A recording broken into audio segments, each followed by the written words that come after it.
Bismillahirrahmanirrahim. With the name of Allah, the most merciful, the most beneficent, I would like to start this proceeding. First of all, I would request all of you to please keep your mobile phones on silent so that all of you can benefit from the proceedings of today. All authors are requested to kindly register themselves at the registration desk, along with a short brief citation about themselves. Honorable Chief Guest, Dr. Mirza Ikhtiyar Beg, Tamga Imtiaz and Order of Merit. Guest of Honor, Mr. Muin Reza Khan, MD-PPL. Engineer Suhail Bashir, Chairman IEP Karachi Center. Engineer Sarosh Ashmat Lodi, Vice Chancellor, NED University of Engineering and Technology. Engineer Dr. Muhammad Tufail, Pro Vice Chancellor, NED University and convener of today's 9th IMEC. Professor Dr. Mubashir Siddiqui, Secretary, 9th International Mechanical Engineering Conference. Engineer Professor Dr. Nasiruddin Sheikh, Chairman Mechanical Engineering Department, NED University and co-convener of today's conference. Dr. Kamran Siddiqui, Professor in the Department of Mechanical and Material Engineering and Associate Dean, Acting Graduate and Postdoctoral Studies, University of Western Ontario, Canada, who is the keynote speaker of today's session. Engineer Naveed Siddiqui, former Deputy Project Engineer, Karachi Electric, of the closing session. Engineer Dr. Muhammad Uzair, Engineer Ayaz Mirza, immediate past secretary.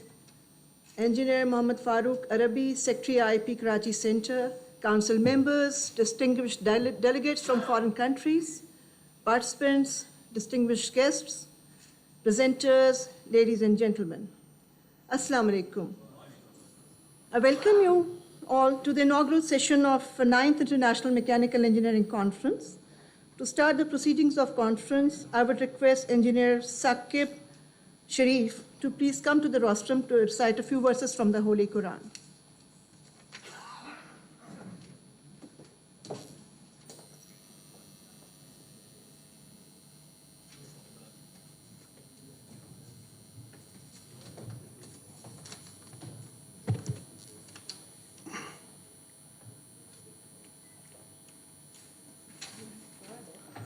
أعوذ بالله من الشيطان الرجيم بسم الله الرحمن الرحيم الله نور السماوات والأرض مثل نوره كمشكاة فيها مصباح المصباح في زجاجة الزجاجة كأنها كوكب دري يوقد من شجرة مباركة زيتونة لا شرقية ولا غربية يكاد زيتها يضيء ولو لم تمسسه نور على نور يهدي الله لنوره من يشاء ويضرب الله الأمثال للناس والله بكل شيء عليم. With the name of Allah, the All-Merciful, the Very Merciful. Allah is the light of the heavens and the earth. The example of His light is that of a niche in which there is a lamp. The lamp is in a glass. The glass looks like a brilliant star. It is lighted by the oil of a blessed tree, the olive, which is neither eastern nor western. Its oil is about to emit light even though the fire has not touched it. It is light upon light. Allah guides to His light whomsoever He wills. Allah describes example for the people, and Allah knows everything well. Assalamu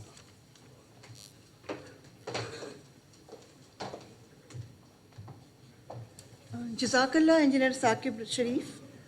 Ladies and gentlemen, may I request you to rise for the national anthem, please?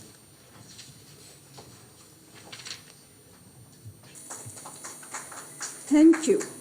On behalf of the local council of the Institution of Engineers Pakistan, Karachi Center, it is my proud privilege to welcome you all to this inaugural session of the 9th International Mechanical Engineering Conference, jointly organized by the Institution of Engineers Pakistan Karachi Center and NED University of Engineering and Technology Karachi, in collaboration with Federation of Engineering Institutions of Islamic Countries, Federation of Engineering Institutions of South and Central Asia, Association of Consulting Engineers Pakistan, Pakistan HVAC Art Society, Karachi Chapter, Balochistan University of Information and Technology, Engineering and Management Sciences, Balochistan University of Engineering and Technology, Husdar, Dawood University of Engineering Technology, DHS Sufa University, Pakistan Navy Engineering College, and Mehran University of Engineering and Technology, Jamshoro.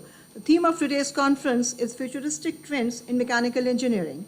The goal of the 9th International Mechanical Engineering Conference is to gather scholars from all over the world to present advances in the relevant fields and to foster an environment conducive to exchanging ideas and information. This conference will also provide an ideal environment to develop new collaborations and meet experts on the fundamentals, applications, and products of the mentioned fields. We are welcoming you all at the conference and fruitful discussion in the different sessions. The Technical Program Committee of the conference has assembled an excellent program comprising of 2 excellent keynote speeches and 7 invited talks from renowned experts, professions from the industry. 7 parallel technical sessions will be held tomorrow, that is Saturday, 16th of March. In this very hall, Dr. S.A. Hassan Hall and Engineer Asfia Aleem Hall on this floor. The scenarios of the technical session are aerospace, Pakistan HVACR, engines and power, materials and manufacturing process, renewable energy, simulation and optimization, thermodynamics and heat transfer. A total of 20 papers were selected from a lot of original contributions after a rigorous review process. Ladies and gentlemen, this 2 days 9th Mechanical Engineering Conference is a regular feature of the series of conferences being organized by Institution of Pakistan Karachi Center. Ladies and gentlemen, may I now request Engineer Professor Nasiruddin Sheikh, Chairman Mechanical Engineering, NED University, and co-convener of this conference for presenting the conference briefing.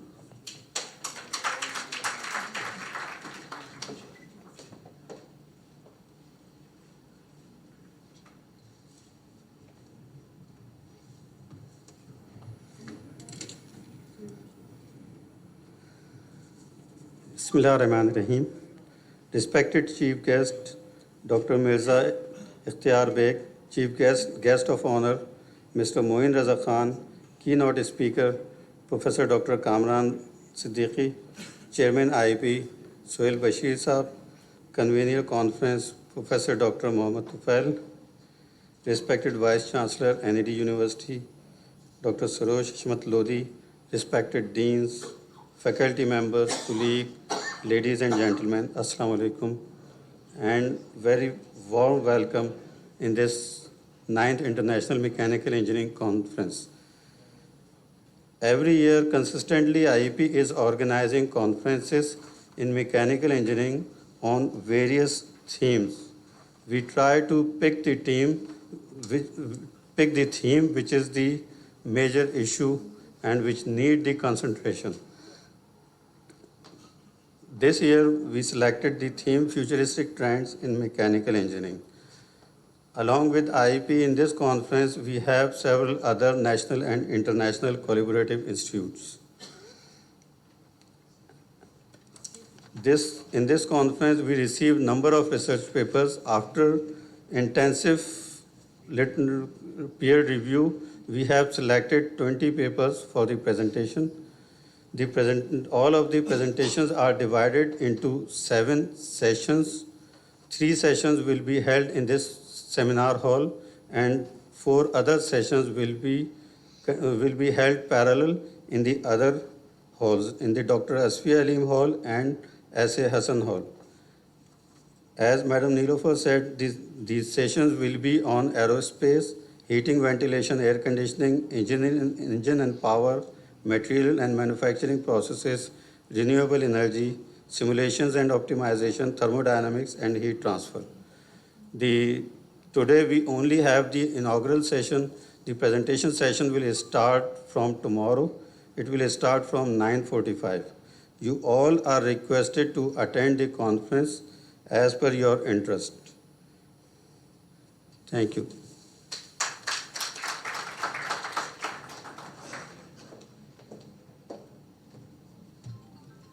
Thank you, Dr. Nasir.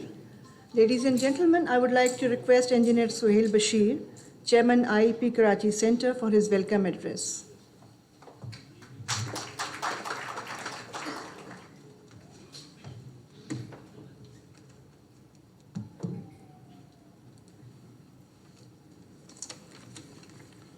Bismillah ar-Rahman ar-Rahim. I start in the name of Allah, the most merciful, the most beneficent. Dr. Mirza Ikhtiar Beg, Tamghe Imtiaz, former advisor to the Prime Minister on textile, and the chief guest for this inaugural session. Mr. Moin Raza Khan, Chief Executive Officer and Managing Director of Pakistan Petroleum Limited, and our guest of honor for this inaugural session. Engineer Professor Dr. Sarosh Hashmat Lodi, the worthy Vice Chancellor of the NED University of Engineering and Technology. My mentor, Engineer Professor Dr. S.F.A. Rafiqi, immediate past chairman, former Pro-Vice Chancellor, NED University of Engineering and Technology. Our guest from Canada, Engineer Dr. Kamran Siddiqui, Associate Dean, Graduate and Postdoctoral Studies, University of Western Ontario, Canada, keynote speaker for this inaugural session. Professor Dr. Mohammad Tufail, Pro-Vice Chancellor, NED University of Engineering and Technology, and convener IMEC 2019. Engineer Noor Afzal, Chairman Pakistan HVACR Society. Engineer Dr. Nasiruddin Sheikh, Chairman Department of Mechanical Engineering, NED University, and co-convener of IMEC 2019. Engineer Professor Dr. Mubashir Ali Siddiqui, Secretary of IMEC 2019. Engineer Dr. Mohammad Uzair, Focal Person for IMEC 2019. Engineer Ramesh, Focal Person for IMEC 2019. Engineer Ayaz Mirza, Past Secretary, IEP Karachi Center.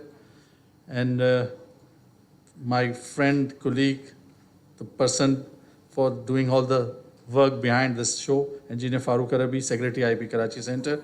And of course, Engineer Nilofar Hamid Khan, Member Center Council, Corporate Secretary, HBL, and Master of the Ceremony. Respected faculty members and students from NED University, Butmus, But Khuzdar, member of the Association of Consulting Engineers Pakistan, member of Pakistan HVACR Society, faculty members of Mehran University of Engineering Technology, Jamshoro, Daud University of Engineering Technology, DHSFI University in Pakistan Navy Engineering College, NUST, distinguished guests, fellow engineers, my very dear young engineers, ladies and gentlemen, Assalamu alaikum. As Chairman IEP Karachi Center and on behalf of the Local Council of the Institution of Engineers Pakistan Karachi Center, it is my proud privilege to welcome you all in the inaugural session of the 9th Mechanical Engineering Conference 2019. I am thankful to all of you for taking out your time from your respective busy schedules to attend this inaugural session of IMEC 2019, which is being jointly organized by the Institution of Engineers Pakistan Karachi Center and NED University of Engineering and Technology in collaboration with Butmus, But, Khuzdar, DHSFA, Association of Consulting Engineers, and our international partners, Federation of Engineering Institutions of Islamic Countries and Federation of Engineering Institutions of South and Central Asia. All of you present today among us is a source of great inspiration and assurance to support the Institution of Engineers Karachi in its pursuit for the dissemination of knowledge to all engineers. I'll take this opportunity to give you a brief about the Institution of Engineers Pakistan, which was established on 7th of May 1948 at Chittagong, the then East Pakistan, with the blessings of the Quaid-e-Azam Muhammad Ali Jinnah. Presently, our headquarters is located in Lahore. We have more than 50,000 members in 11 centers, including one in Saudi Arabia, in Bahrain, and in USA tri-state, comprising of New York, New Jersey, and Connecticut. IEP caters for all disciplines of engineering. IEP represents Pakistan in the World Federation of Engineering Organization, WFEO, which works under UN, Federation of Engineering Institutions of Islamic Countries, Federation of Engineering Institutions of South and Central Asia, Asian Civil Engineering Council, Commonwealth Engineers Council, and we also have collaborating agreements with more than 40 engineering institutions around the world. The 9th Mechanical Engineering Conference is in the continuation of the series of international mechanical engineering conferences being held regularly for the last many years by IEP Karachi Center. The theme of the 9th IMEC is Futuristic Trends in Mechanical Engineering. The technology development in the field of mechanical engineering in the developing countries requires to be geared towards developing different kinds of technologically innovative products, processes, and systems for improving the performance of its application and to address all the mechanical and allied engineering discipline issues being faced by developing countries. An interdisciplinary approach is therefore necessary for all the mechanical engineering professions in developing countries for the forthcoming shift in technologies, which includes but not limited to computer-aided design, digital database management, robotics, medical applications, and information technologies. These emerging technologies have already found widespread applications in the industrial applications. These international conferences provide a very useful and desirable opportunity to the engineering experts from various countries to exchange their knowledge and experience and enlarge their horizon about the national, regional, and international engineering issues. Engineers are the catalyst of change. Mechanical engineering does provide a noticeable physical change in the surroundings of the society through manifestation of improved industry and national assets, which are developed and maintained to satisfactory working condition to the benefit of the society. Engineers' deals include applied sciences, but they are themselves affected by the geopolitics along with all other segments of the society. We feel that the upcoming projects associated with CPEC will give a lot of opportunities to the engineers in the planning, design, and implementation of new projects in a sustainable manner. We are sure that the recommendations of this conference in this respect would be given serious attention for implementation by the concerned quarters. I take this opportunity to emphasize that self-reliance should be the cornerstone in all these schemes of work. The institution is more than willing to advise the government on all relevant aspects for the optimal utilization of local human and material resources in the national projects. Ladies and gentlemen, in this modern era, technological education and research are the tools that are being used to compete among the developed nations of the world. To meet these challenges, the faculty, research students of engineering universities of Pakistan, along with the Institution of Engineers Pakistan, have realized their role and are putting their efforts through dissemination of knowledge in this area. IMEC 2019 is one of such unique effort, wherein national universities and institutions with 2 international institutions have joined together to disseminate the ever-expanding knowledge in the field of mechanical and allied engineering to its members and participants of IMEC 2019. One of the unique features of this conference is the invited talks by the industry. For the last 3 conferences, we have changed the modus of operandi of these conferences, and now we have started inviting the industry, especially to present their case studies in these conferences so that the participants can be benefited by their experiences, and this has become a regular feature now. In the end, I would like to place my thanks to the distinguished guests, Vice Chancellor, Dean, and faculty members of Department of Mechanical Engineering of NED University, Butte, Khuzdar, DHS Sufa University, and I all welcome Vice Chancellor of the Sir Syed University, just joined us from the UIT, and author delegates, worthy guests, our fellow engineers for their presence.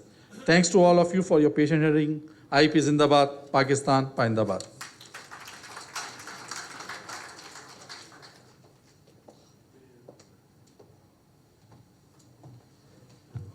Thank you, Sohail sir. May I have the privilege to invite Engineer Professor Dr. Sarosh Ashmat Lodhi, Vice Chancellor, NED University, for his address, please.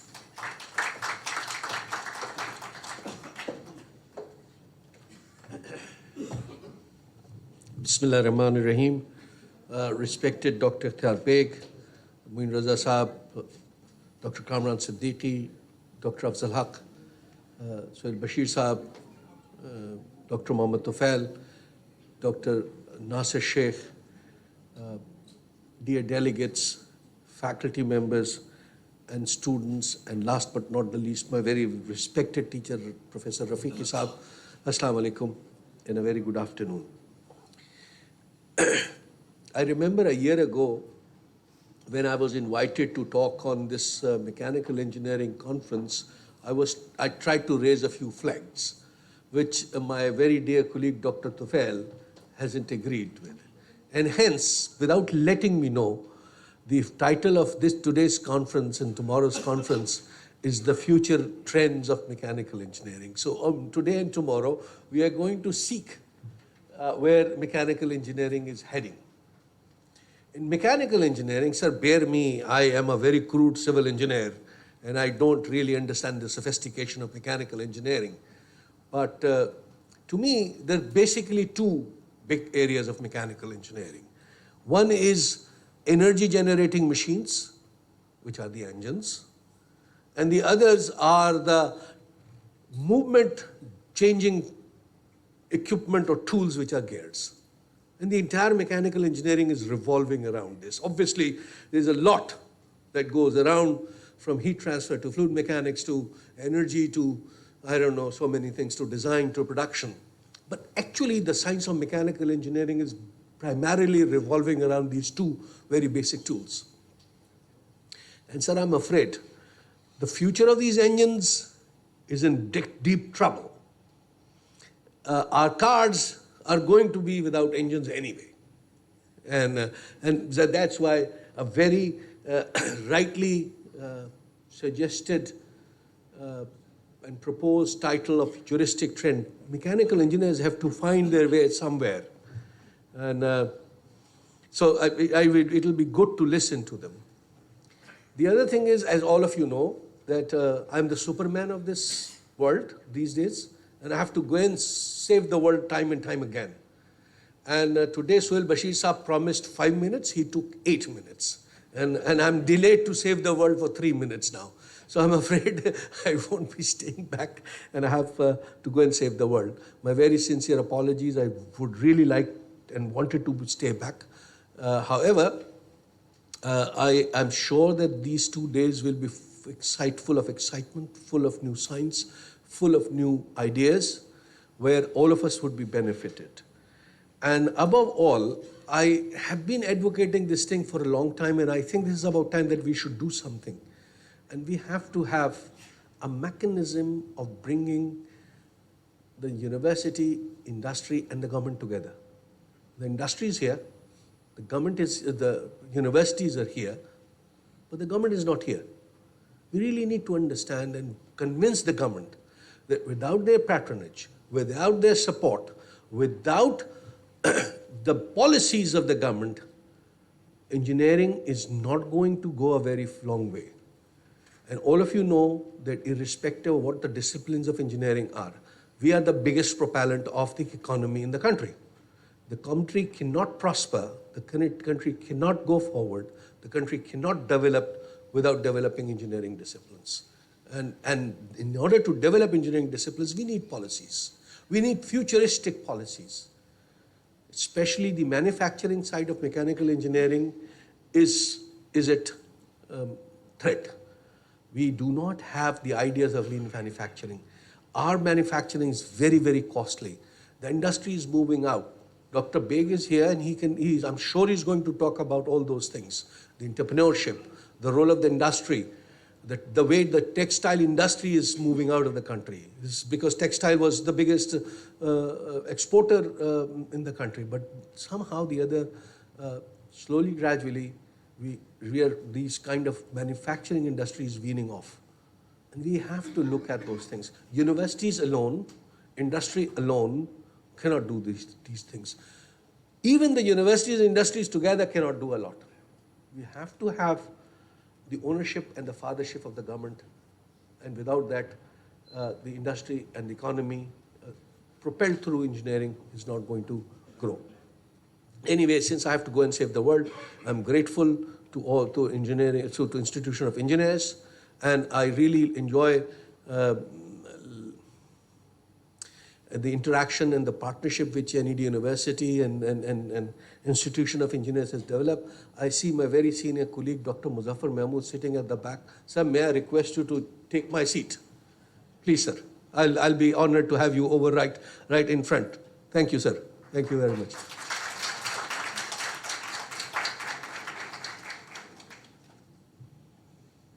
इधर आ जाए sir.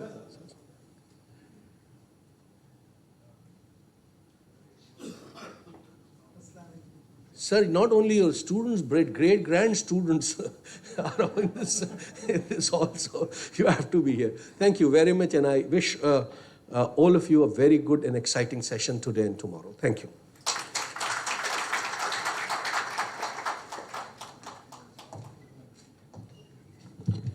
Thank you so much, Dr. Sarosh Lodhi, for giving such a holistic and succinct overview of the need of the day regarding mechanical engineering. Our next speaker is our guest speaker, the keynote speaker, Dr. Kamran Siddiqui. He is the professor in the Department of Mechanical and Materials Engineering and Associate Dean, Acting Graduate and Postdoctoral Studies at the University of Western Ontario in Canada. His field of research is thermofluids, with specific expertise in energy systems, energy storage, turbulence, two-phase and interfacial processes. He has about 200 publications in referred journals and conference proceedings and 5 patents. He has served as the chair and vice chair of Fluid Mechanics Technical Committee of the American Society of Mechanical Engineers, chair of Thermofluids Technical Committee of the Canadian Society of Mechanical Engineers, and technical editor of CSME Bulletin. I want to keep you from benefiting from Dr. Kamran Siddiqui's keynote. So I would request Dr. Kamran Siddiqui to take over and present his keynote.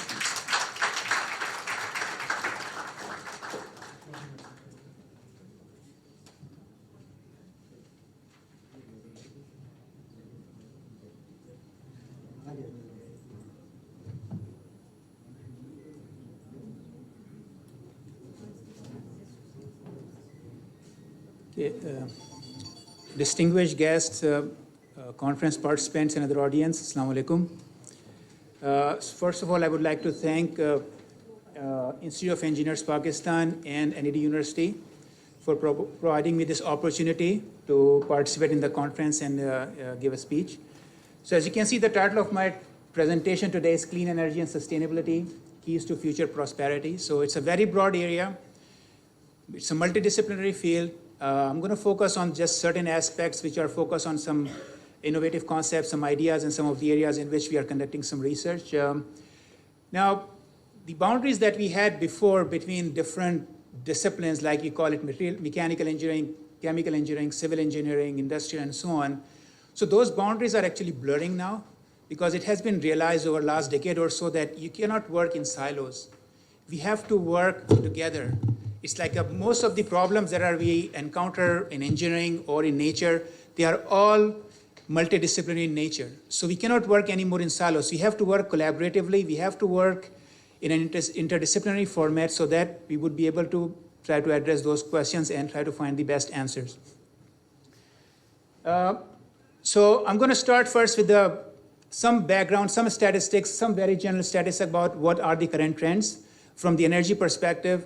And then I'm going to focus a little bit on some of the areas where we are conducting some research, as well as the areas where we have the opportunities in terms of further growth, and maybe address some of the current challenges that we see today.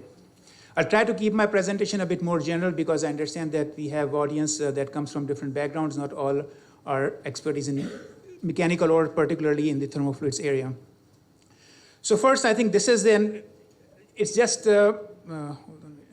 so it's just a very broad picture just showing that what are the projections, global energy demand, and what are the projections. These are based on the current policies. So it's important to see that if we maintain the status quo, if we follow exactly what the current technologies we have, if we follow the same policies and regulations that we have in place, so these are the projections that by 2050, the energy demand would be increased by almost 40% from 2016 level and almost 25% from its current level. Okay, and again, the increase in energy demand, it comes from different reasons. One is the increase in population. Also, I think a lot of this contributes to the specific economic growth in the non-OECD countries. So non-OECD basically are the countries which are considered as developing countries. So you see that the OECD or the developing countries, their energy demand is almost going to stay the same or maybe a slight decreasing trend, but a significant increase in the developing countries. Again, increase in the population, increase in more urbanization.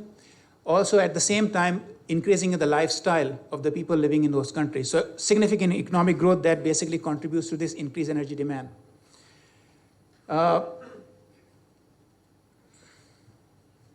Okay, and as you can see in this particular graph, that for the US and the European Union, you see there's a slightly decreasing trend in terms of the energy demand, while in China and other developing countries, we can see a significant growth in terms of the energy demand. So the energy consumption will continue to decline in the OECD countries. Again, China remains the largest energy consumer, and there's a rapidly growing economies with which we are going to compete at around 2050 with US and EU in terms of the energy demand. Now, to meet the energy demand, what we see is that these are the trends in terms of these are the primary energy resources that we can use. So as you can see that the predictions are that the oil is going to be still the largest contributor to the energy demand. Natural gas is going to catch up sometime from now, between now and 2050. Coal is going to decline, but still you can see that all three fossil fuels are still going to remain the major source for meeting the energy demand, which is going to increase by almost 25% from the current estimates. So it means that their predictions are that if we follow all the current trends and policies and the current technologies, over 75% of these energy resources that will be used to global energy demand will be based on fossil fuels. Now, with increase in the fossil fuel utilization, it means that we are contributing more and more to the global warming because there will be more and more gas emissions. So that's sort of a concern. And even with the substantial increase in the share of the renewables such as solar and wind, geothermal, etc., based on these predictions or the projections, their share is still going to be very, very low. Okay? So that's something, it's a concern that we have to focus on.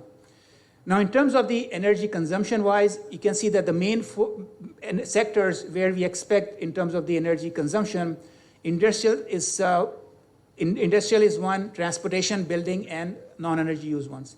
So as you can see that among these ones, the buildings are the largest consumer, almost contribute to 1/3 of the total energy demand. Electricity, which is the purple one, its demand is expected to increase. The share of the use of electricity as one of the energy consumers is going to increase. Oil is still going to be the dominant on the transportation side, but the share of electricity is expected to increase from about 19 to 26%. So these are some sort of the distribution that we see, and I can see that all of them has the rising trends in terms of the energy consumption. So obviously, with 75% fossil fuels meeting the energy demand, we expect that it should have a significant contribution on the CO2-related emissions. So the predictions are that there would be almost 30% increase in the CO2 emissions by 2050 as compared to the present day levels. This is a concern because an increase in the CO2 contributions, which means that it's going to impact the global warming. It has all these catastrophic impacts that's going to happen, and that's going to affect basically it's going to jeopardize the living environment for our future generations. So that's a significant concern that we have to see. So we have a scenario that we have to meet the energy demand. It's going to continue to increase. Now, the problem is that we still have to rely heavily on fossil fuels to meet the energy demand. That is going to increase the CO2 emissions. That's going to impact the global warming and the other climatic problems. So now in terms of these scientific and technological advancements, so all the data that we have seen or the predictions are based on the status quo scenario, which means that if we don't do any change, if we try to keep the same technologies that we have now, we'll just continue with the same technologies, same policies, then those are the expected projections.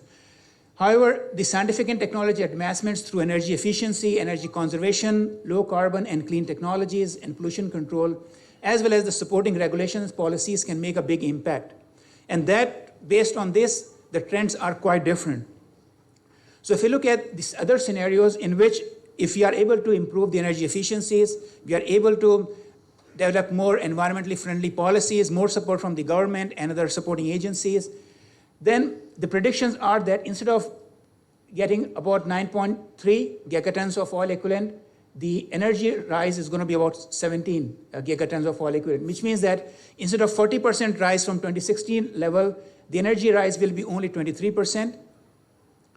And at the same time, if you look at the CO2 emissions,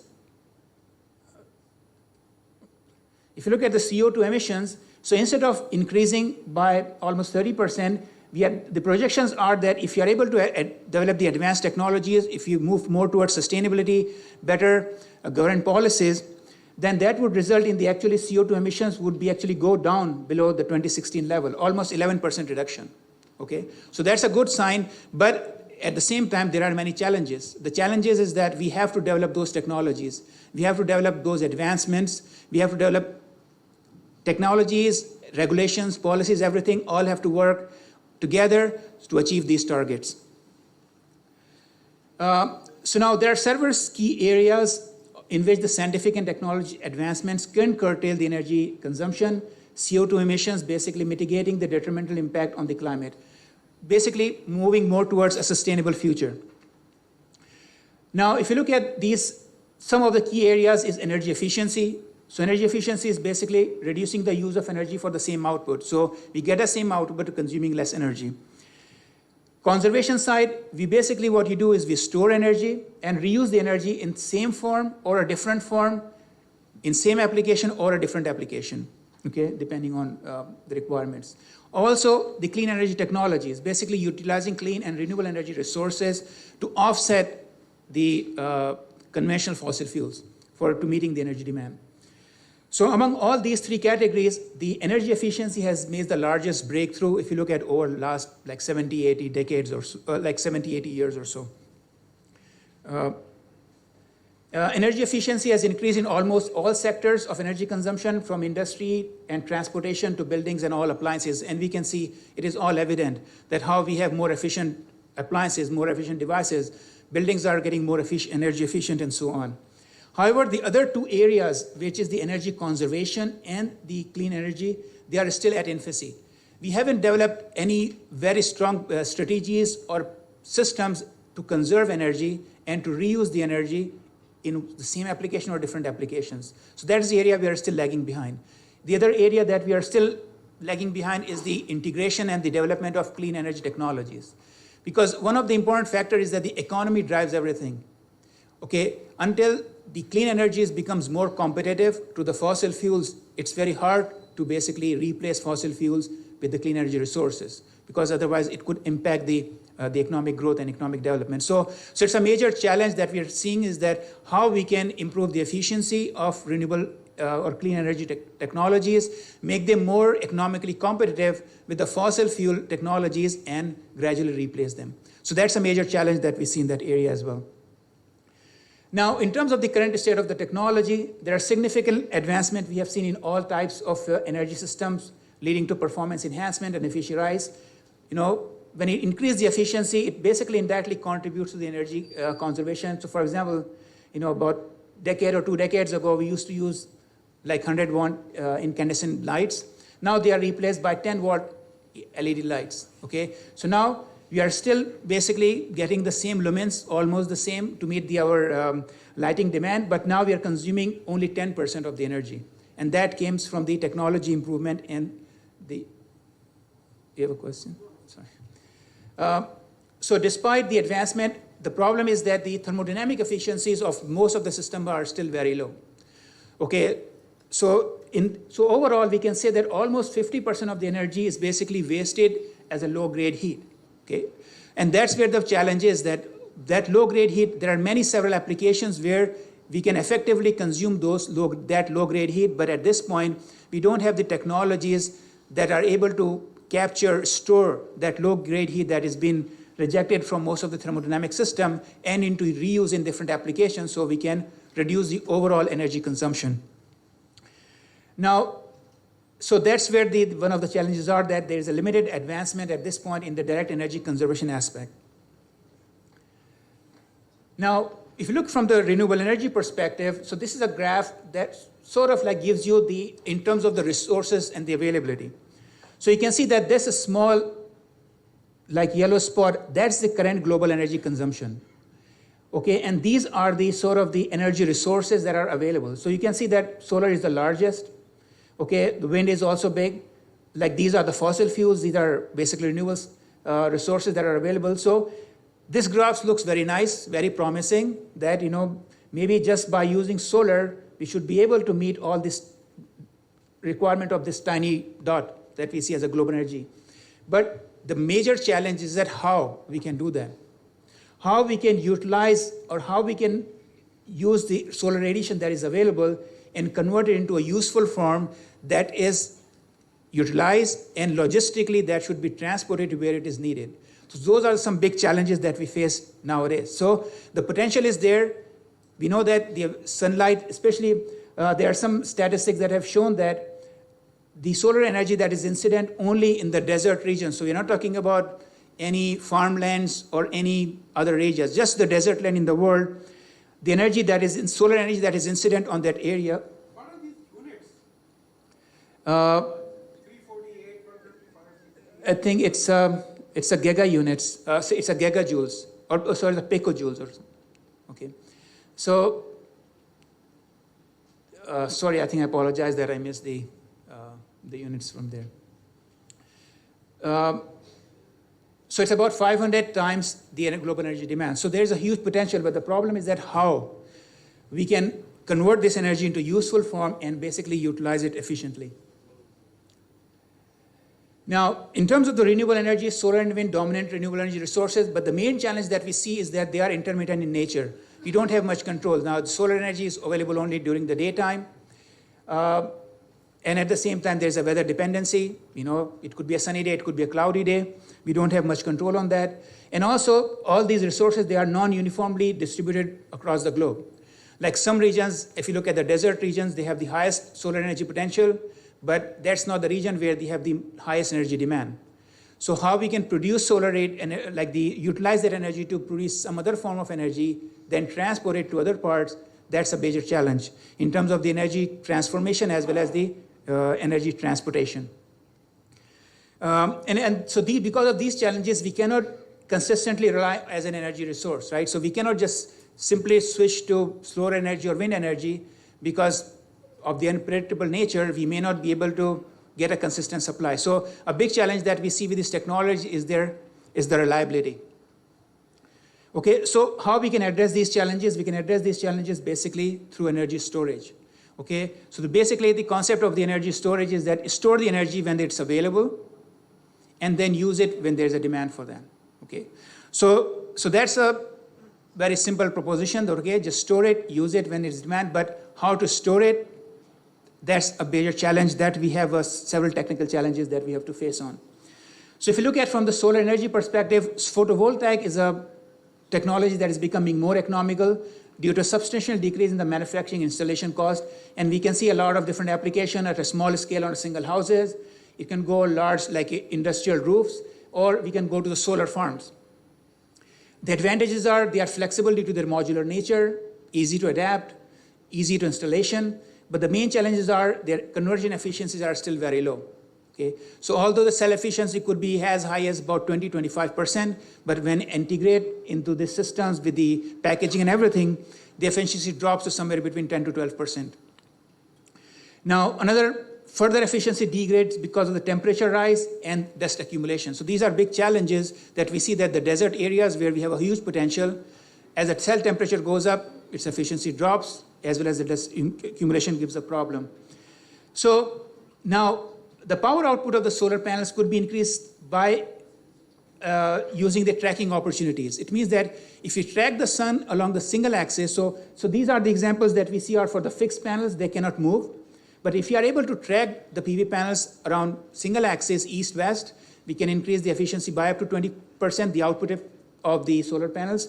Or if you are able to track along two axes, east-west, as well as the altitude, the efficiency can be increased by almost 40%. So in this context,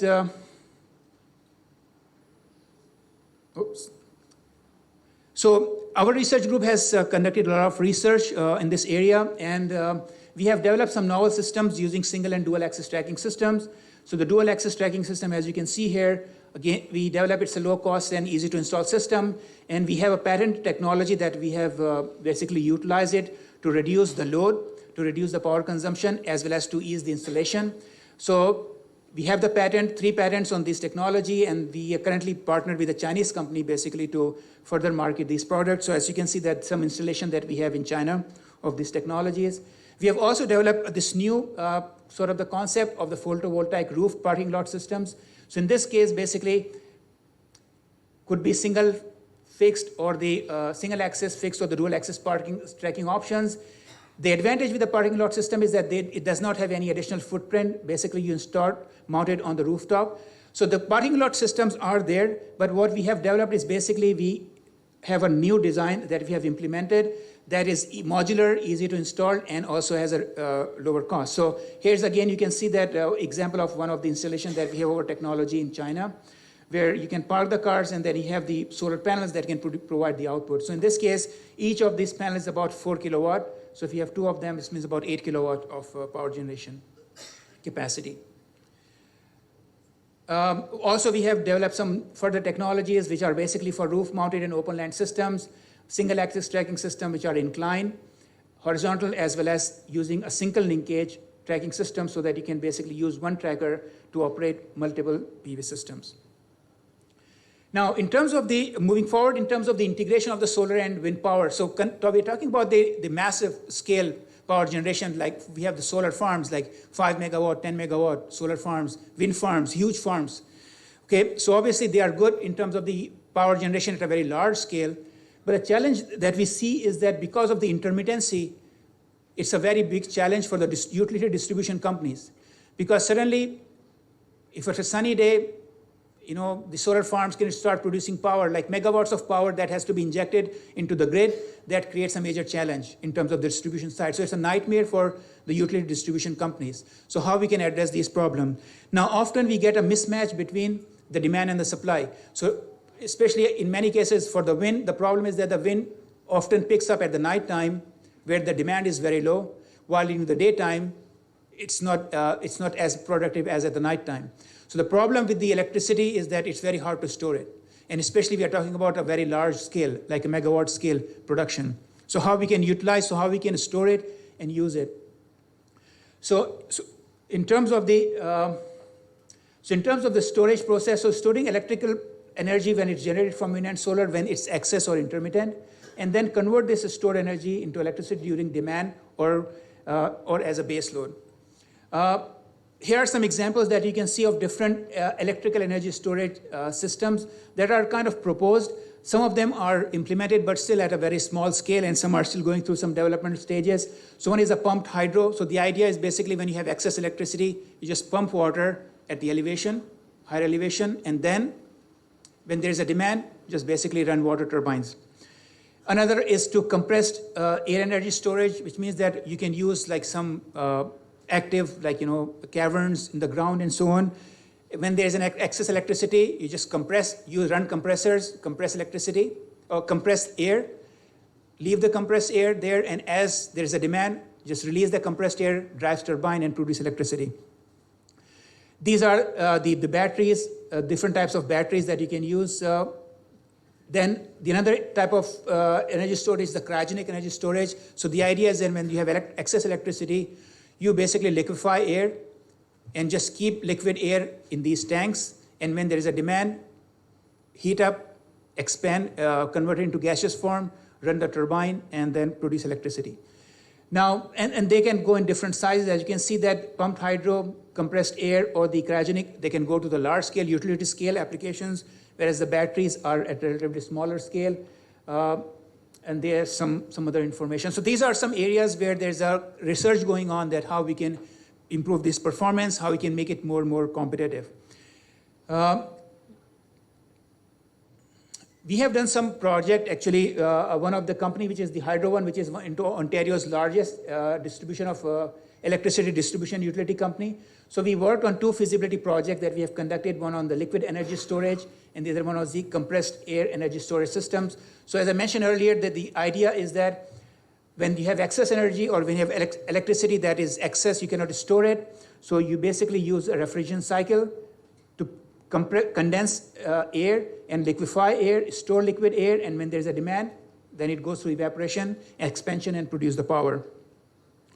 Another project that we did was to basically that when we have excess electricity, again, it could come from photovoltaic or the wind farms when there's an excess electricity. You can use compressors to compress air and store them in some sort of the natural caverns and so on, and then basically release the air, drive the generator and produce power. So these solutions are helpful in terms of at a utility scale, that if you are able to provide as a consistent load base, because you have excess energy stored and you are providing the electricity. So for example, daytime you do the power generation, double the capacity, store it, nighttime you can use it. Okay, so this way you can provide a consistent base load as a reliable energy source at a utility scale, very large scale.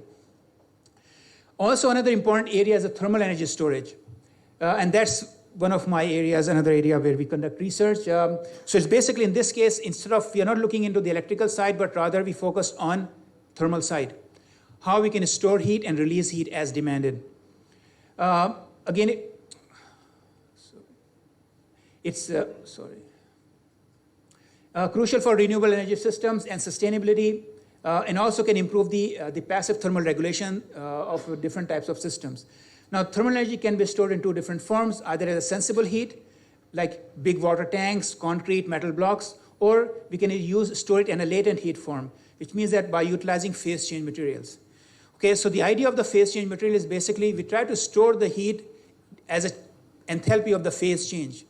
For example, if you take an example that if you have to boil water, transition from liquid to gaseous form, it absorbs a lot of energy. The same thing is that transformation from the ice to water, it absorbs a lot of heat before transition from ice to the liquid state. So you can store a lot of heat at almost constant temperatures and use it on demand. So that's the advantage of the latent heat storage. So typically, when you have a solid liquid phase change, you can charge it during solid liquid transition, which means that you have a solid substance, you store the heat, it melts, and then when you have to extract the heat, it solidifies and it freezes. A lot of energy can be stored. Many benefits are that it's a high energy storage density. A lot of heat can be stored in a very small volume. The charges and discharges heat in a very narrow temperature band, close to the melting point. So it means that when we are talking about very small temperature variations, you can store a lot of heat and utilize it more effectively. And PCMs are available over a very wide range. So from minus 30 degrees Celsius to almost 850 degrees Celsius. So they are used in power generation applications, to cryogenic applications, to building sustainability. A lot of options are available in terms of using these phase change materials. Now, some of the applications of the phase change materials, if you look at waste heat, a lot of heat is generated in industrial applications, in buildings, and so on. That heat can be stored and it can be reused as needed.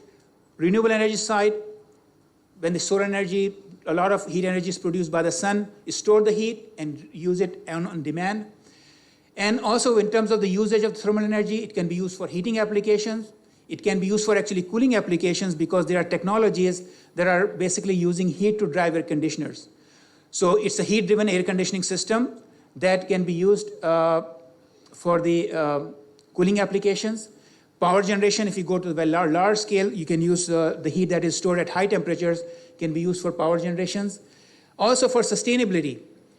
For example, day-night temperature change, which means that you store coal during the cooler nights and then basically remove heat during the warmer daytime. So if you look at the example of like these days in Karachi, where the nighttime the temperature drops to about 17, 18 degrees Celsius, you can store the coal through the coal storage units. The heat is like cooling is stored, and during the daytime, you can use that cooling to extract the heat and reduce the air conditioning load during the daytime, and as well as you can provide relatively good thermal comfort even without air conditioning. So some of the research work that we have done, so one of the important things is that in order to all these technologies, if we have to do the advancements, one of the key is that we have to focus on the fundamental sciences, fundamental engineering. We have to have a good understanding of the fundamentals, that what is the fundamental physics, how these things work, what are the basic concepts. Once we have a better understanding, we can implement them in different application areas. So the key is advancement of the fundamental knowledge. So some of the fundamental areas that we are working on related to the phase change material, because it's a very complex heat transfer process, because there's a continuous phase change. As a result, the heat transfer on the liquid side, which is the convection, and the heat transfer on the solid side, they are different. Because of the convection is driven by the flow patterns inside the melted domain, we have to have a good understanding of those flow patterns and how it affects the convection cycle, and then how it basically affects the overall heat transfer. So some of the research we are conducting on is basically understanding the effect of heat source orientations. We have developed a new correlation that can be used to predict the heat transfer, and as well as to have a better characterization of the flow field inside the liquid domain, and then we can use it on the different applications. So for example, these applications are important in the building integration applications with a vertical heat source or heat sink. These are the applications with a circular geometry that is very important in the encapsulation of the PCM, and it has been used in a variety of different application areas. So the fundamental improvement of the fundamental understanding helps us to develop more efficient and more economical devices. Move on to another one area is very important, which is a very promising technology, is the concentrated solar thermal. So the concentrated solar thermal technology is, one example is a parabolic dish. Is basically, it concentrates the sunlight that is incident on a dish at a focal point where we can obtain very high heat fluxes. The concentration could be as high as 10,000. Temperatures of over 1,000 degrees Celsius can be achieved through the receiver. As a result, so what it does, it basically provides very high quality heat. Okay, the quality is very important in this case. So once we have the high quality heat, then it can be used in a very wide range of applications. It can be used for power generation, because with high temperature you can generate steam, and then you can run the thermal power plant, steam power plants. It can be used in heating applications if it is as needed. Water desalination is also a very important area. Basically what you do is you boil water, and then you can collect the pure water out of it. Hydrogen production is also a very promising area, because hydrogen is considered to be one of the fuel carriers for the future. It's a clean option.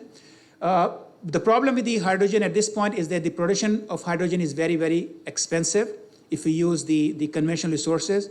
So solar, and because the reason is that the reduction reaction that is needed for the metal oxide that we are using, it's highly endothermic reaction, which means that you need a lot of energy to basically split the metal and radical metal and the oxide, and then use that radical metal to react with the steam to produce hydrogen. So solar energy, especially with these temperatures, is a very promising area, because you can basically provide the required energy to split the water into hydrogen and oxygen, and then you can use it. But still there are many, many challenges in terms of how we can advance the reactor design as well as the receiver design.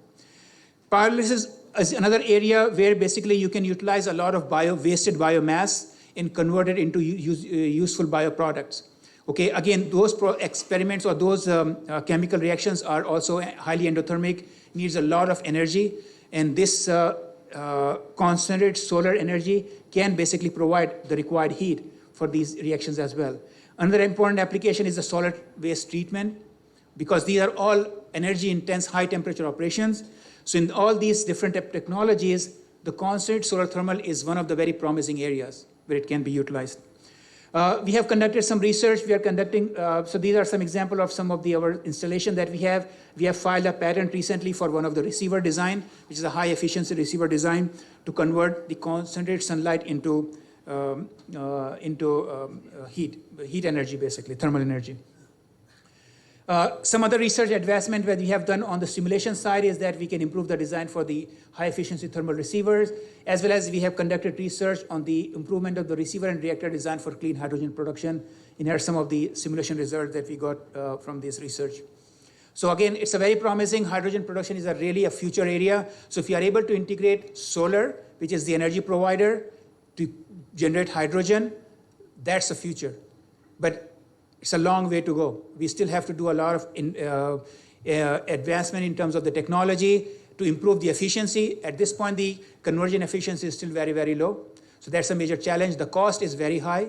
That's another major challenge. Hydrogen safety is another major challenge that has to be addressed. So it's a promising technology, but at the same time, a lot of challenges that we have to address. Okay. Currently, we are also working on a project with the Oak Ridge National Lab, which is one of the large U.S. national research labs in the U.S. to basically a project is to develop a low-cost, high-efficiency, concentrated solar thermal system with the energy storage. This is just a conceptual design that I would like to show you here. So we are adding a very novel, innovative part in terms of the directing of the concentrated sunlight, the high-performance receiver, as well as the thermal storage. So this project is still currently under progress, and we have made some research advancements so far.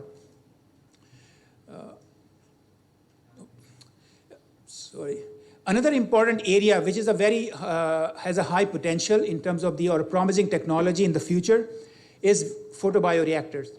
So microalgae are basically living organisms whose growth can significant. Did I miss a slide? Oh, sorry. So photobioreactors. So the biofuel is another energy alternative. It's a carbon neutral option. So it means that basically what it does, that it consumes carbon dioxide during the production, and then it releases the carbon dioxide during its utilization. So it's carbon neutral. It does not add any extra carbon. So currently, its production is heavily relied on large farmlands as a raw material. For example, corn is one of the raw material that is used to produce biofuel, but it is not a sustainable option because its farmland is stressed because of to meet the food needs for the growing population. So we have to find alternative ways that how we can produce biofuels, not by using food as a raw material, but some other options. So the growth of microalgae in photobioreactor is a promising technology to produce biofuels and other valuable bioproducts. It involves phototrophic cultivation of beneficial microalgae. So basically, microalgae, it's basically the photosynthesis operation. It consumes carbon dioxide and undergoes photosynthesis as a part of the growth process and basically reduce the local carbon footprint. So two inputs are needed for the photobioreactor, just the sunlight and carbon dioxide. The growth of microalgae can be converted into different types of valuable bioproducts. However, where the challenge is at this point is that the microalgae basically are the living organisms. They grow, their growth rate is significantly dependent on the living environment. So if they are happy, they grow. They are active, they grow faster. But otherwise, if they are under stress, they don't grow much faster. One of the big challenges for them is the day and night temperature fluctuations, which is put under a major stress and that directly affects their growth rate. So our research group is basically working on an innovative design that how we can basically reduce the temperature shift.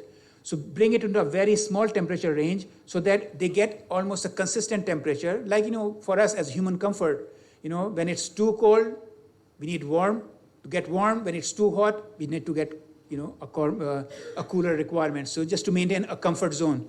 So working to provide this comfort zone, so microalgae, so that their growth could be significantly increased, and then we can increase the yield of these bioproducts.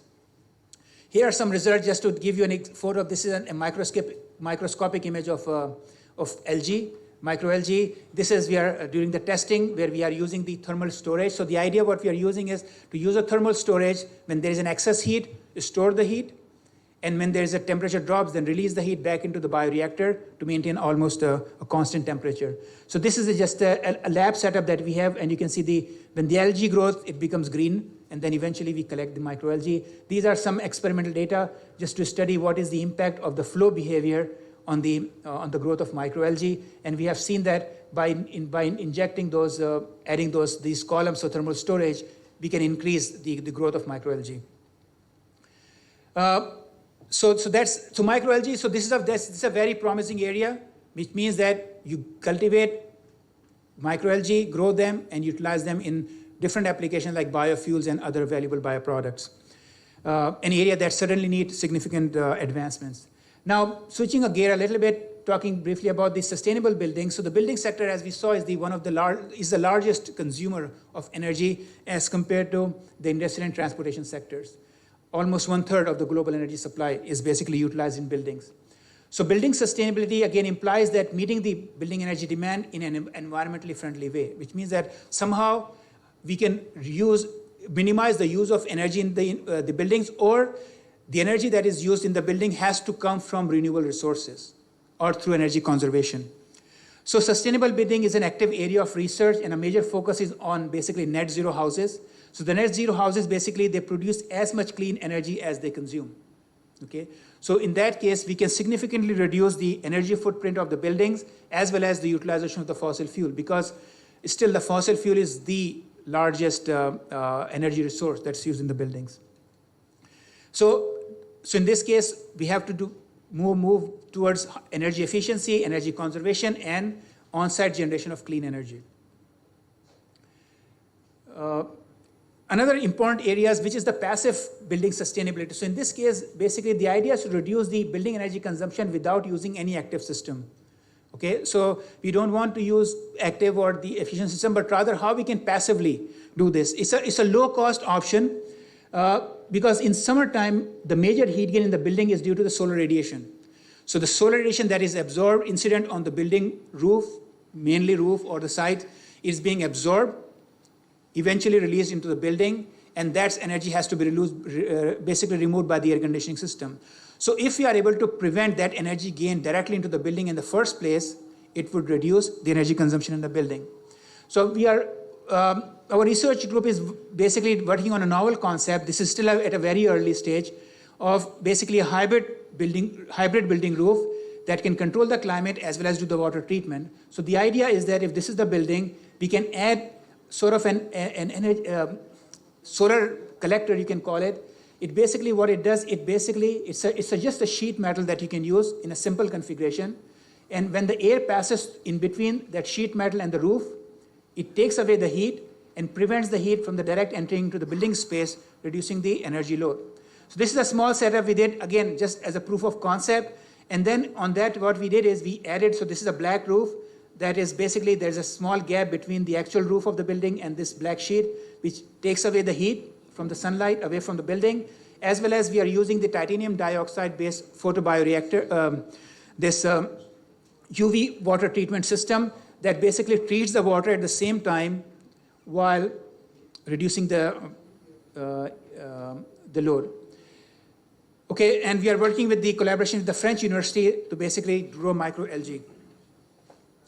So the last thing I would like to talk about, so that was some of the research topics, but since I came from University of Western Ontario, so the last thing I would like to mention that when you talk about the research, an important aspect is to have a good research infrastructure that provides the resources and support to meet to basically do the advancement of the knowledge.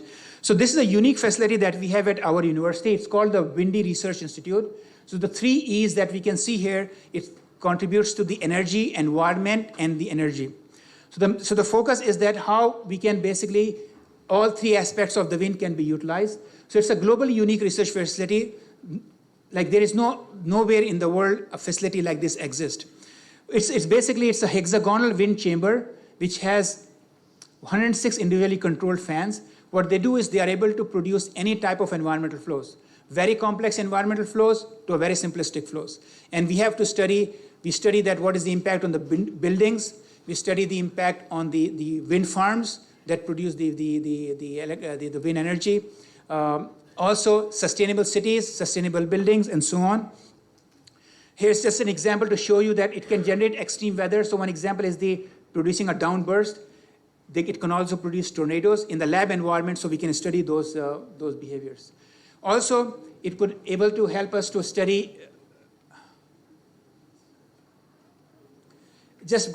for example, in terms of what are the inflow conditions for the wind turbines. So we have conducted a study that when the wind farms that are close to the coastal region, which are mainly have the large cliffs, that how we can basically reproduce the same conditions to study what is the impact on the wind turbines and the efficiency of the wind farms.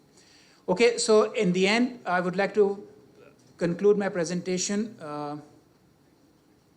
with some key conclusions is that global energy demand will continue to rise over the coming decades.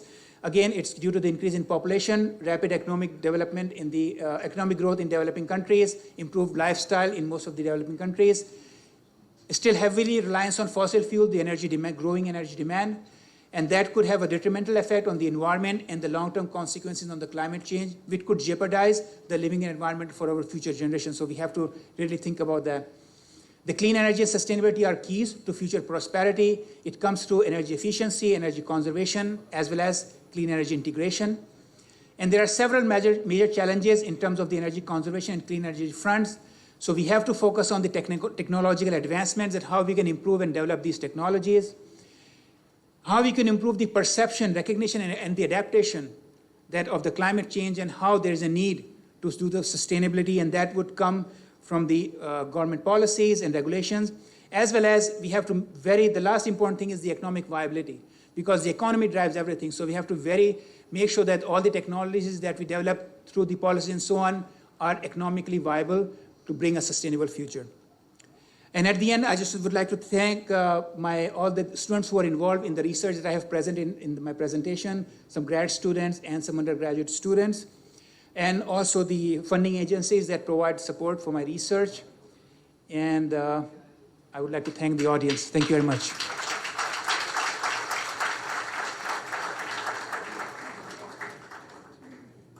Okay.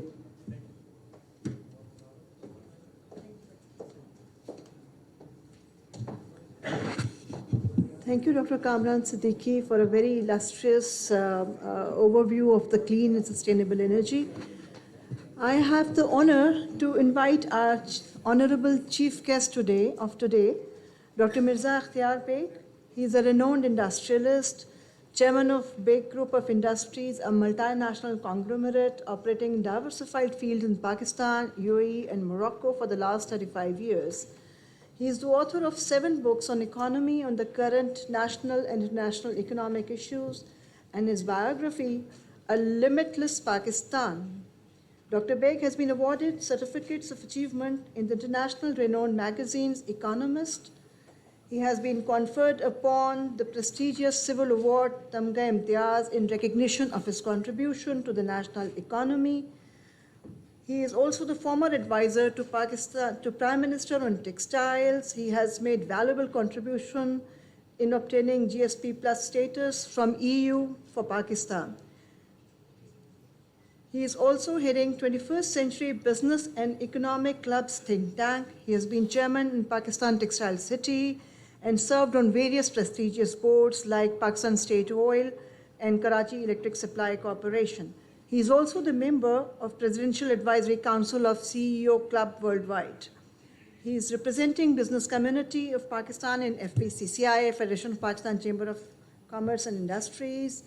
He is also on the Corporate Advisory Council of Shahid Zulfikar Ali Bhutto University of Law. He is a member of Industrial Advisory Board of Research, Jinnah University for Women, and his illustrious career does not need any introduction, and I won't like to keep you away from his address, please. I would like to invite Dr. Beg, please, to address the...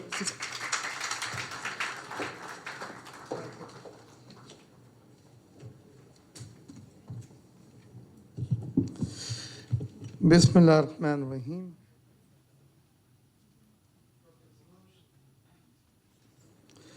Hashmat Lodi Sahib, who just left, a very dear friend and Vice Chancellor, NAD University, Engineer Sohail Bashir Sahib, Professor Dr. Kamran Siddiqui from Canada, the keynote speaker, Dean Professor Dr. M. Tafail Sahib, Professor Dr. Nasruddin Sheikh Sahib, Engineer Farooq Arabi Sahib, and Professor Rafiqi Sahib, distinguished speakers, ladies and gentlemen. It's a proud privilege and honor to be here to speak such a distinguished gathering. And I think it's quite relevant to share my practical experience being an industrialist, being representing Federation of Pakistan Chamber of Commerce and Industry as the Senior Vice President, to share some in-hand knowledge with you, to blend with the today's topic, and to see how the industry and the academia are working together. I think this is the topic given to me by Dr. Suresh and I will just talk to you into few phases. First of all, it is a known fact that the industry cannot work in isolation and academia cannot work in isolation. That's for sure.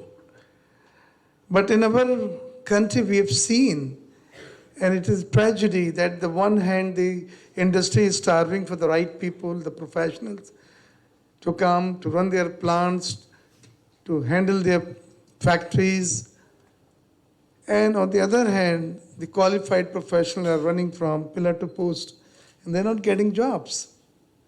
So it's really sad. It's very unfortunate. And we tried to figure it out why. On the one hand, you're desperate. I still remember when I opened Park Dunham, we had technician and engineer from Turkey and Philippines to work with us for 2 years. And it was very expensive proposition, you know. They were staying in a hotel and we provide them membership for the club. And that time the security was also one of the factor to be seriously considered. So the guards was provided and very expensive proposition. So we have tried to research it out. What is the problem? Why one hand we're looking for the job, we are desperate. On the other hand, the industry is also desperate and looking for the right people professionally, they don't get it. And I found out that both are working in isolation. The institution, the academia providing the kind of professionals are not exactly the need and the requirement of the industry. Well, we can groom them, we can train them, you know, but it takes additional cost, additional time, and some blunders at some cost. And the reason is only that mostly, before particularly, the curriculum was made in isolation. So that is the time that we met various vice chancellor and requested them to have seasoned industrialists, renowned industrialists, board of governors, and advisory board of the universities. So these people can contribute in terms with your curriculum making, your syllabus making. And at the same time, it is not just inducting them on your advisory council or advisory board to take their expertise for curriculum making and your syllabus making, but also there was no concept of sending your students to industries for internship, for training. I've never seen, we are into business, we are running industries. It's only now, very recently, IBA, LAMS, and some other institutions, they selected some business houses, some industries, where they send their students for internship, which are there on approved list. And our group is one of them. Now, this is very important because if your students in the final year comes for practical training, not only that they will get to know the machine and practical experience of working with, but the sponsors, the private sector will also come to know the best guys. So as soon as they complete their education, we tell them, hey guy, we are interested to hire you. And it's happened many times with good boys. You can just figure it out like this. And by the time they complete their courses and all, we chase them to come more. We write to your institution that these were the people who came, out of which we are interested for these people, if they can come and join our setup. So I think with the changing environment, both have realized the need of each other. And we are coming closer to each other, whereby the academia and the industry are working hand in hand for a better collaboration and understanding and linkages rather to achieve the desired roles. Now, there are few things. I'll give you an example. The learned speakers talked about energy, the clean, cheaper energy. Well, this is what we are desperate in our factories. We wanted to have a cheaper energy. We wanted to have a clean energy.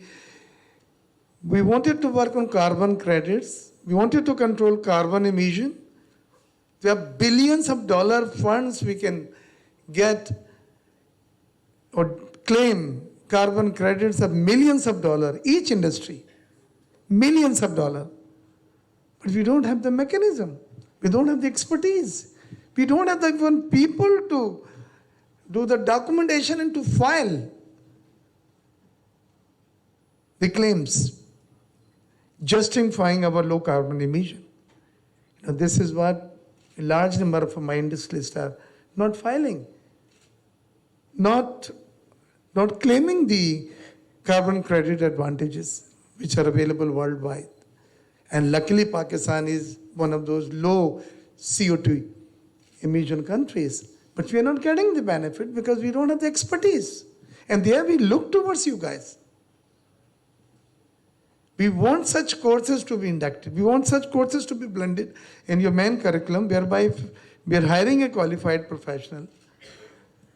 It's not only plant and machinery, but we can ask them to look into carbon credit issue. And the guy knows it. There are very few in the market who have this expertise.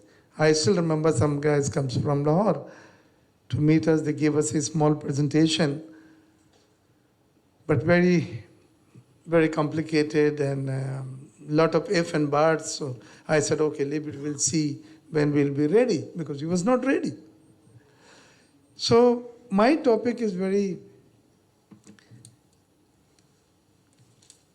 simple, and I just wanted to share with you 2-3 things. Number one, the technology revolution is so fast.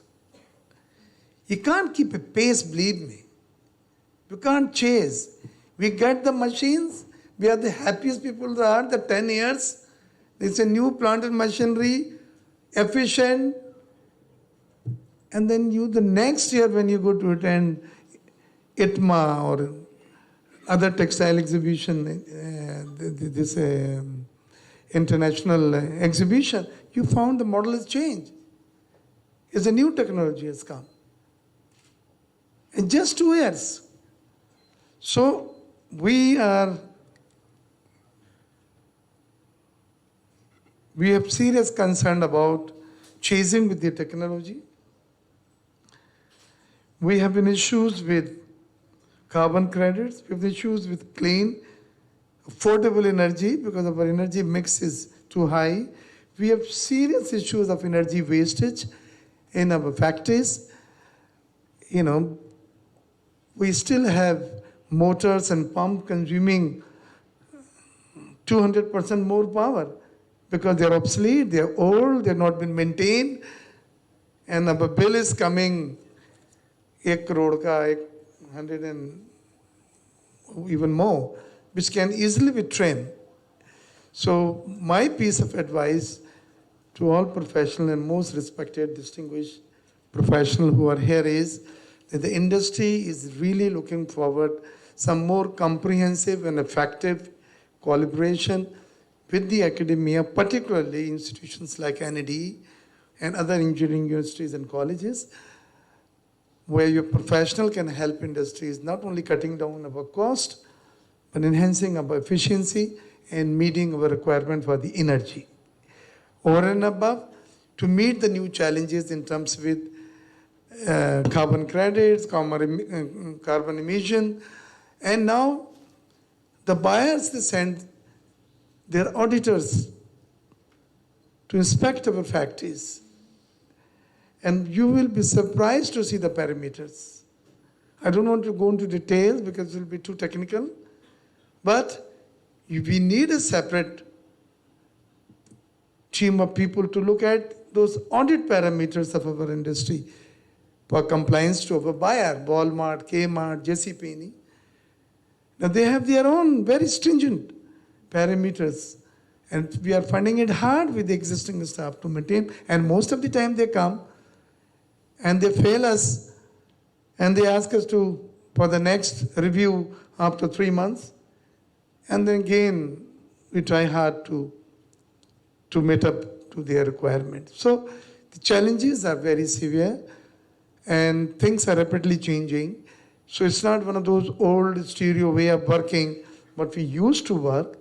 There should be out-of-box solutions, and I think your institution can be instrumental to bridge that gap And Federation of Pakistan Chamber of Commerce and my R&D department is already in contact with all technical institutions, and we have research and seminar, and we are preparing various reports.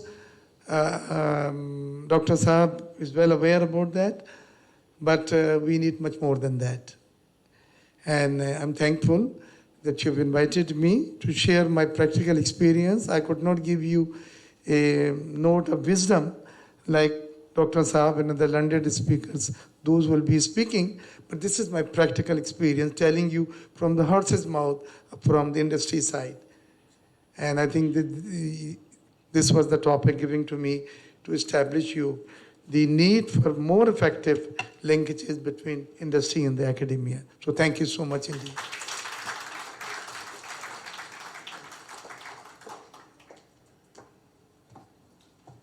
Thank you, Dr. Beg, for giving us a deep insight on the strategic needs of IEP, what we can do to sort of align our strategic goals with the industry. This was one of the concerns being raised. I would like to invite our guest of honor of this evening, Mr. Moin Raza Khan, Managing Director, Pakistan Petroleum Limited, to address the conference, please.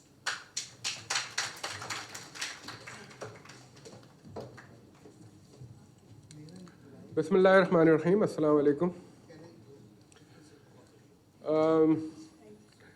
Because it's already the Maghrib prayer time has started, so I'll try to keep it very short, although I prepared a speech and then some other extempore things which I prefer to follow the format, but I think I'll have to stick with the format that was prepared. First of all, starting with the word of acknowledgements. Chairman, Institute of Engineering Pakistan, Mr. Suhail Bashir Saab, my old-time friend. The Vice Chancellor, ND University, Dr. Saroj Lodhi, has already left, I think. He's not in the crowd. Pro Vice Chancellor, ND Convener, IMEC, International Mechanical Engineering Conference, Mr. Mohammad Tofail. Chairman, Department of Mechanical Engineering, Mr. Nasiruddin Sheikh Saab. Professor, Department of Mechanical and Material Engineering, University of Western Ontario, Mr. Kamran Siddiqui, who gave us a very long yet very thought-provoking speech. And he basically touched upon the energy sector, which is my sector. I come from the E&P sector. And when I was called for this, and yes, let me say some more word of acknowledgement.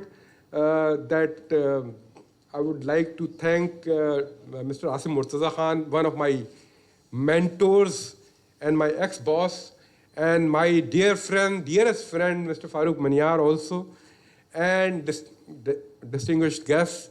And above all, the future engineers, our future generation, the students of the mechanical engineering and the other engineering discipline.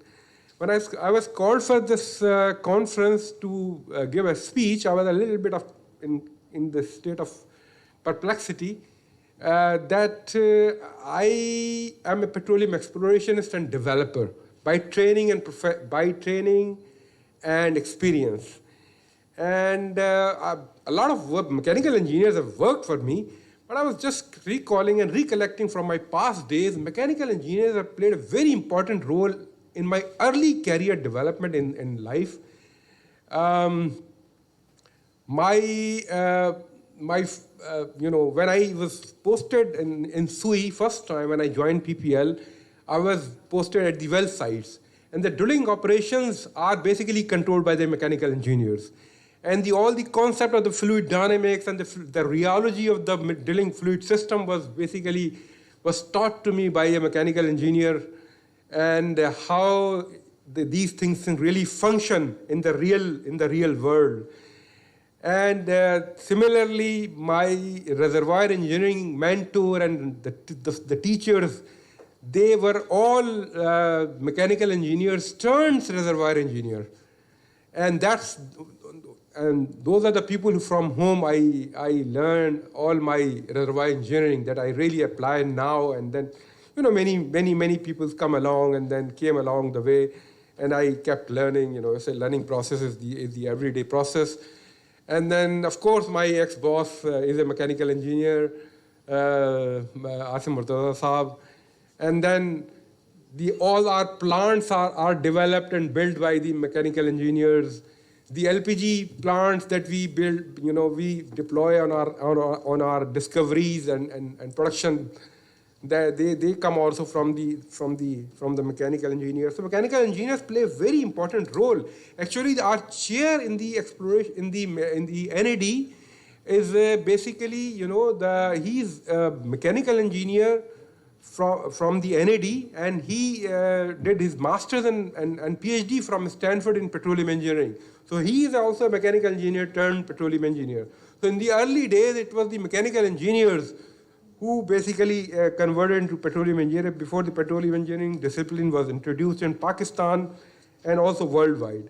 I really feel privileged to be the part of this inaugural session of the 9th International Mechanical Engineering Conference, jointly organized by the Institute of Energy of Pakistan and the NAD in collaboration with other universities like DHA Sufa and Khuzdar and Butums and so many other institutions.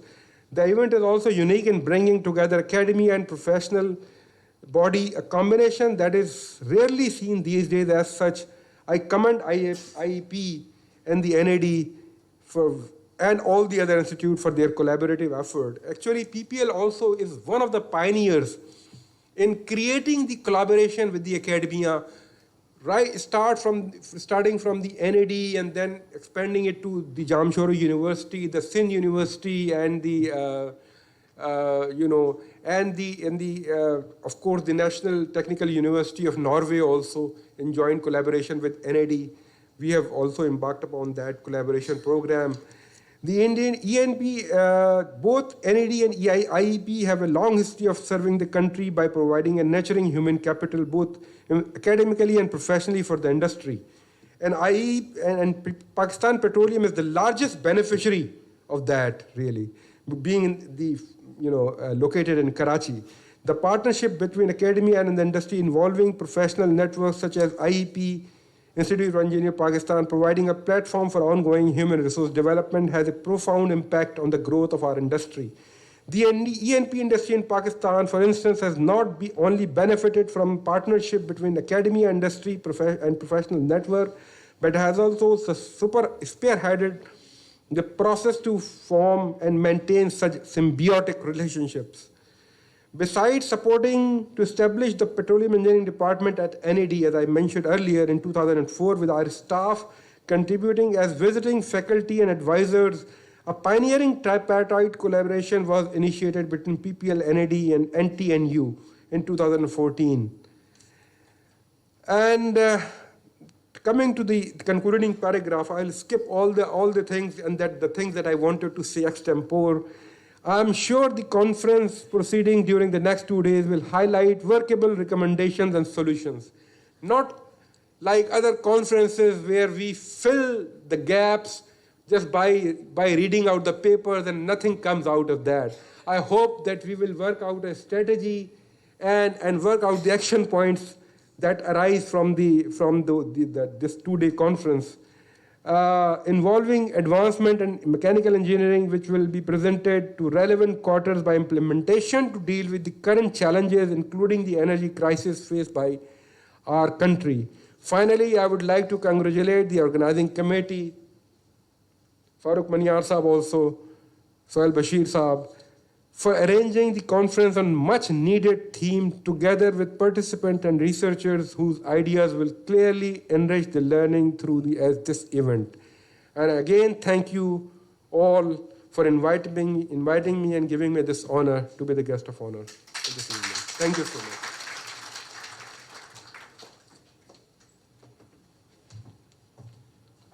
Thank you, Mr. Moin Raza Khan. I would like to invite Dr. Tufail, Pro Vice Chancellor, NAD University of Engineering and Technology, and convener of our conference today, the 9th IMEC conference, for presenting his address.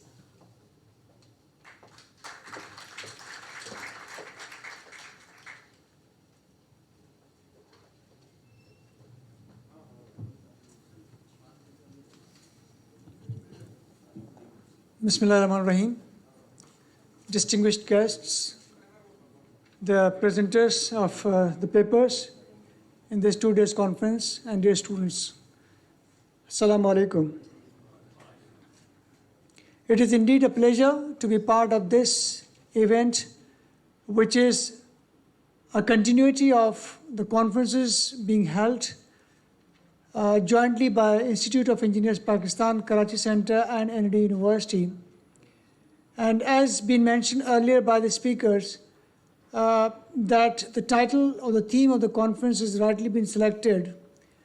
I think the credit goes to the organizing committee that while selecting the theme or the title of the conferences, they do take all possible care. The last year conference theme that we had was focusing on the green energy, and I suppose that was also a very important topic. And this year we are having this particular topic of being futuristic, train and mechanical engineering.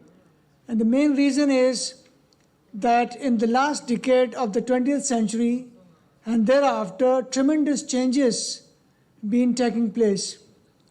To an extent that the life cycle of the products are getting decreased and decreased.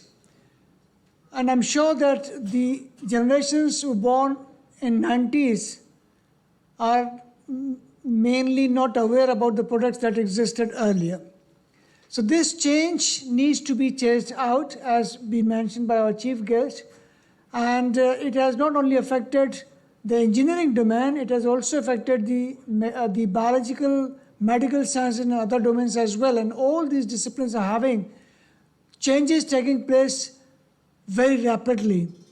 But those changes are obviously towards the positive trend, to an extent that the major focus is towards the automation, and the things are getting automated.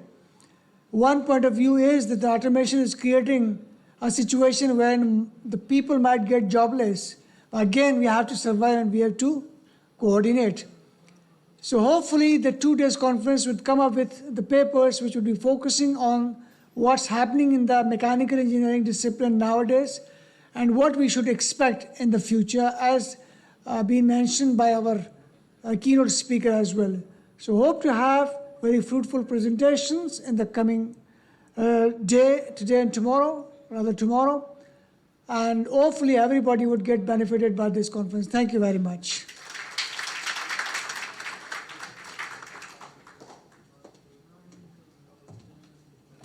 Thank you, Dr. Tufail. I would now request Engineer Professor Dr. Mubashir Ali Siddiqui, Secretary of this conference, to please come to deliver his note of thanks.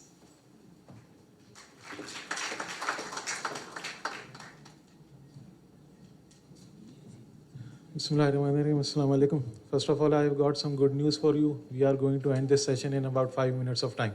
And then we would be heading for Maghrib prayer and the dinner. To start with, first of all, we are all thankful to Almighty Allah who gave us the courage and strength to hold this conference. After that, we are very thankful to Dr. Ikhtiyar Beg Saab and our worthy Vice Chancellor, Dr. Saroj Lodi Saab, who had to leave for some other commitments. But we are, of course, very thankful to them that they took some time out of their busy schedule to join this session. We are very thankful to Mr. Moin Raza Saab, the CEO and Managing Director of Pakistan Petroleum Limited. And we are also thankful to our ex-Vice Chancellor and current Vice Chancellor of Sir Syed University, Dr. Afzal Haq Saab. Sir, we are very grateful that you joined despite your commitments in Sir Syed. There are two gentlemen who always are referred to as mentors.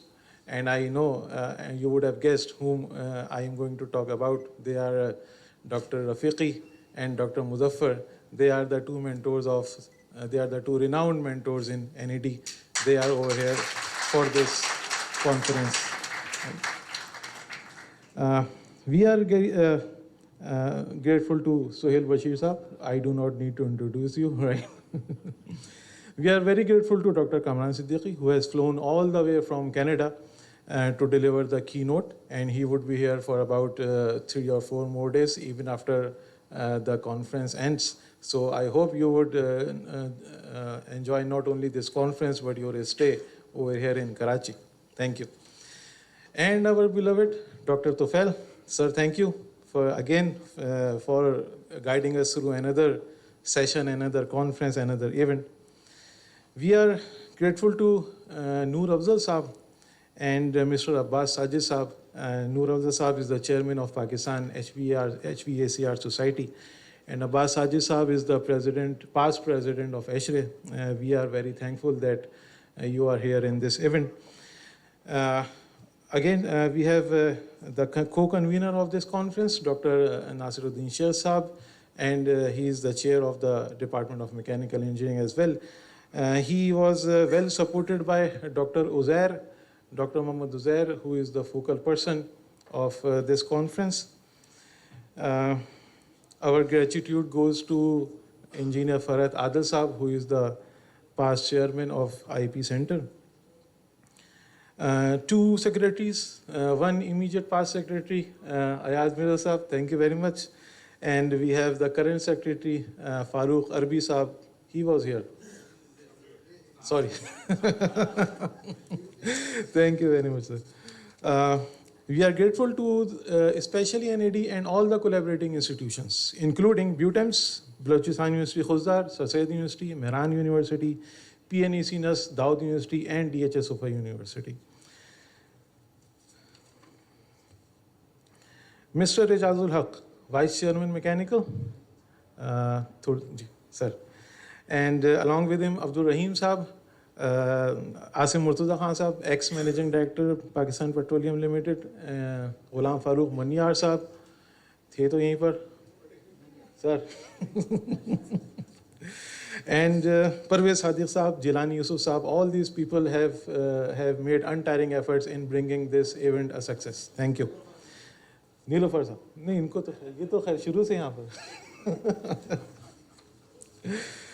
in the end we would like to pay gratitude and say thanks to the IEP supporting staff, including Saif, Sharif, Sikandar Saab, and all them. See, we cannot imagine how much efforts they have made, especially in the last 3 months. In January, they managed the engineering conference on electrical, and then in February they managed civil engineering conference, and now in March they are managing mechanical engineering congress. See, it is we face a very hard time in managing one conference a year, and they have somehow managed to work on 3 conferences in a row in 3 consecutive months. They deserve a big hand. Real. In the last, we are grateful to all our faculty members for coming over here, the student participants and the student volunteers, and the conference participants. This brings us to the close of this session, and we would be having a break for Maghrib prayer, which would, after that, we would go to, no break? After that, we would be having dinner together. Thank you very much.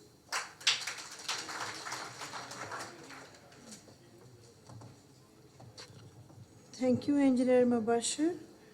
I would like to request our Chairman, Engineer Suhail Bashir, Chairman IEP Karachi Center, Engineer Muhammad Farooq Arbi, Secretary IEP Karachi Center, Engineer Professor Sarosh Lodi, he is not here, Dr. Tufel, and Dr. Nasiruddin Sheikh, and Dr. Mubashir Ali Siddiqui, and Mr. Ejazul Haq, Vice Chairman Mechanical IEP Karachi Center, to come and for presentation of the award and memento to the keynote speaker, Dr. Kamran Siddiqui, please.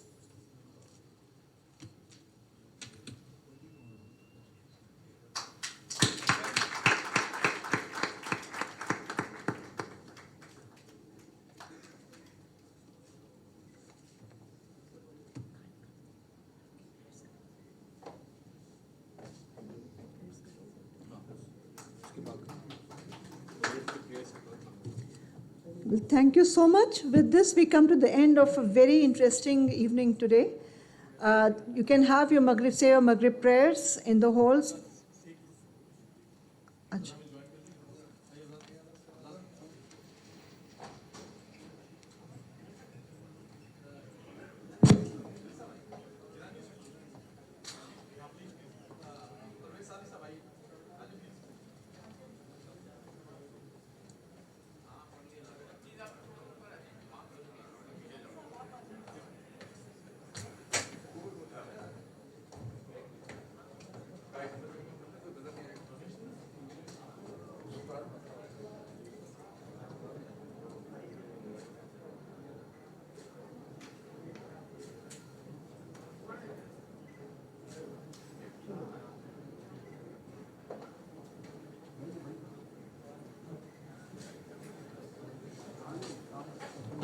Thank you so much. The dinner will be served after Maghrib prayers.